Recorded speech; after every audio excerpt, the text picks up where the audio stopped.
Okay, Sevan. Why don't you tell us a little bit about the Winter Dance Party? Sure, I'd be glad to. I'm co-producing presently a documentary on the Winter Dance Party tour, along with a gentleman named Jim McCool. He's from Madison, Wisconsin. I'm from Montreal, Canada, and we both had a real strong interest and a fascination with this tour for a long time. The movie La Bamba, which is the biopic on Richie Valens, was definitely one of the instigators for us growing up in the 80s and everything. And we both just love the music of the 50s. So that's how it began.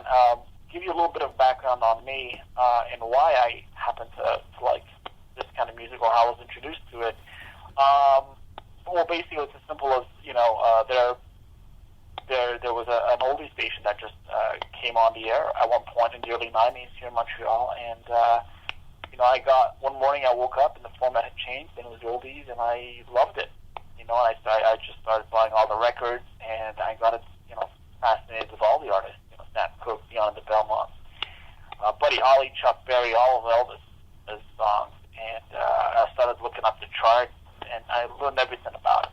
And the first CDs I ever bought, or even cassette tapes, I guess back then, were of artists from the 50s and 60s, and now this is the early 90s. I really wasn't a big fan of music in general. I did listen to it and everything, but it was really this station and all the artists they played. And this is a real oldie station. And what I mean by that, nowadays you'll have oldie stations that play music from the 80s, Right. which is pretty pathetic. Yes, it is. I mean, an oldie station should start, 53, 54, and really they can even end at 63, 64 too. That 10-year period is the real golden age of rock and roll music. Right. This station went up to the late 60s, which is fine. I love music from the 60s too. And pretty much, I think music kind of tapered off and went downhill after the mid 70s. So the golden age is the 50s. So more and more, that's all I listened to. I made requests. I called in. I bought the records. I studied the artists. I learned everything about them. And every February, February 2nd, February 3rd, sure enough, they would mention this famous tour, the rock and roll's first tragedy, Buddy Holly, the Big Bopper, Richie Valens, and their fatal plane crash after one of their tour dates, the Winter Dance Party tour in February of 1959. You hear about it, and then, of course, there's the song American Pie, which is a tribute to that and the whole era as a whole. And so you listen to that, and then I started, just seeing some pictures, not even online back then, didn't really have the internet, or like it is today, just in libraries and stuff, and I got really, really fascinated, just these cool images of Buddy Holly in Green Bay a couple of days before he died, and this and that, and then one summer I was working at a flea market, and I saw this, poster for the last show in Clear Lake, Iowa, and they're all there on February 2nd, 1959, ended up being a fake poster. There wasn't actually any posters for that actual show because it was a fill-in date. It was a last-minute kind of thing, so they never did make posters for the February 2nd show in Clear Lake, Iowa. But, you see the poster, and you love the music, and you hear about it. I just got more and more fascinated with it, And I'd heard that every year they've been having tribute concerts in Clear Lake, Iowa, at the Surf Ballroom, where they played the actual last show before they died, since 1979. Haven't missed a year. So every year, people have their own little pilgrimage, and Right. lots of fans from Britain, because Buddy Holly was huge in Britain, still is, more than he probably ever was in the United States. And lots of fans from Britain go there, and all around the United States, and Scotland, and Australia, and me from Canada, I finally went in 2004. That was the year I finally went out there, and I tell you, once you go there once, it's hard to not go back every Right. year. And I haven't missed a year since. You go back there, and it's really like, it's really like going back in time, like a time machine. Right. You walk through those halls in the Surf Ballroom, and that's the stage where they stood. These great rock and roll legends, Buddy Holly, of course, but even Richie Valens. 6 months into his career, he was already, a whiz on the guitar, and had a couple of 2-3 hit songs, and the Big Bopper. A lot of people think, he just had the one song, Chantilly, but he was a great songwriter, too. He wrote White Lightning, which was the number one song for George Jones. And he wrote Running Bear by Johnny Preston, which went to number one in 1960. The guy was talented. He just wasn't a novelty singer. He's really talented. Right. And so, this is where it happened. This is where the last show they played was. And, of course, through simple twists of fate, they were the ones that ended up being on that plane that night. Waylon Jennings, who was back then an unknown, who was a bass guitarist for Buddy Holly's Traveling Cricket. He was originally going to be on the plane, and he kindly gave his seat up to the Big Bopper because the Big Bopper was really, really sick. And had he not done that, we never would have had Waylon Jennings. And everything. I'm a big fan of Waylon Jennings. Oh, yeah. And all the music he contributed to us. So you can imagine how much music we lost those three guys. And I think that Waylon Jennings' example is a great way to look at it. If Waylon Jennings was there, we never would have had the whole outlaw movement in country music. Never would have had Willie, nothing. Right.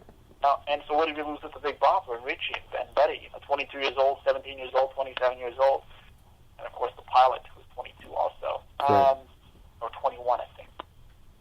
And so I went there, and then a few years later I ran into another guy who was a big fan, and we wanted to do something special for the 50th anniversary. This was Jim. I ran into him in 2007. That was his first year at the Surf.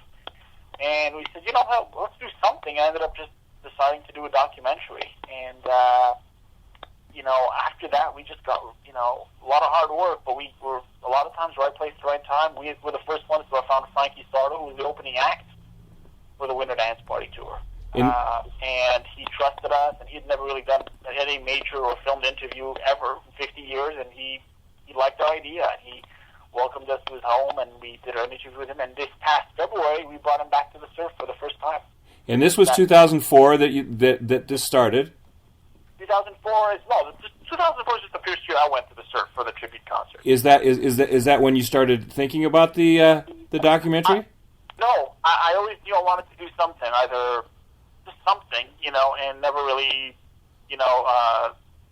decided, never really went along with, never really had a concrete idea of what I wanted to do. And meeting up with Jim, he had the same idea I did. He said, let's do something, and we both decided to do a film. I guess sometimes it just takes two people to really push each other and get something going, and the wonderful, I guess for me the biggest thing that's happened, the finding Frankie Sardo was great. It was absolutely wonderful because he never done an interview. Fascinating man, amazing man with an amazing life story.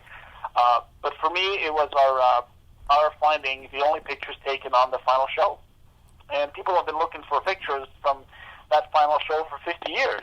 And 2 months before the 50th anniversary, we put an ad in the paper, like many people have done for, again, 5 decades, nothing. And it was picked up by the Associated Press, and a woman, I should say, from Walters, Minnesota, named Mary Gerber, called us, and she said she was there that night, and she took pictures. Of course, we'd heard that before. A lot of people think it's pictures from that final night or they have something else, but, it didn't take long for us to realize she really did have photos from that night.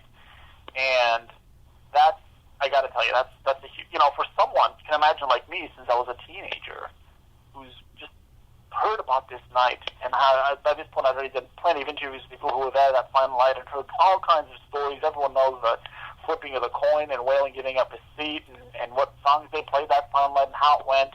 But we never had pictures. You could never visualize that in your head. And so you can imagine how I felt, how we felt finding those pictures, being the ones, the two guys who found them, And actually, a great irony to that is that, actually, I met Jim in 2007 at the Surf Ballroom, but we originally met online on the Buddy Holly website.